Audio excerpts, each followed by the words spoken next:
Walking or riding a bicycle are two simple, healthy ways to get around, but both share a common concern: automobiles.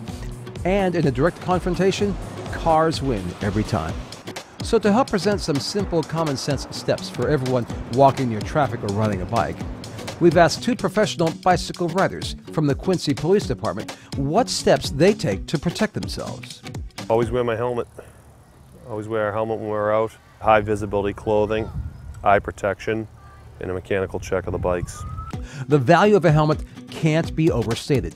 In the past decade, about 700 people were killed each year while bicycling. About 75% of those died of head injuries, and it's estimated that about 85% of those deaths could have been prevented by wearing a helmet. So if you think you're careful and those sorts of things can't happen to you, think again. I've gone over the handlebars. I was going up and over a bridge and my front tire got stuck in an expansion joint and I got thrown out into traffic.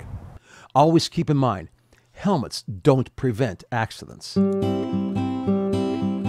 As you saw, both our officers wear high visibility shirts. That's important for riders of any age because the easier it is for cars to see you, the safer you are.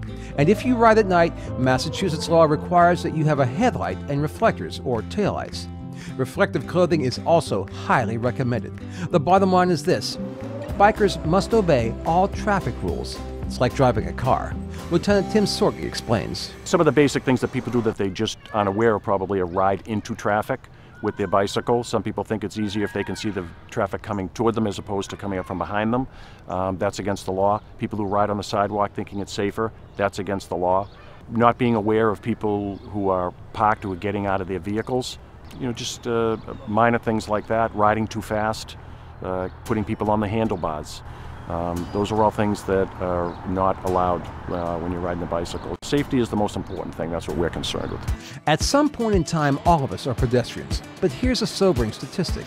In 2012, 4,743 pedestrians were killed and an estimated 76,000 were injured by cars in the U.S. In the majority of these cases, the driver of the vehicle was considered to be legally at fault. But an extremely high percentage of these cases show that the pedestrian was negligent in some way, such as jaywalk.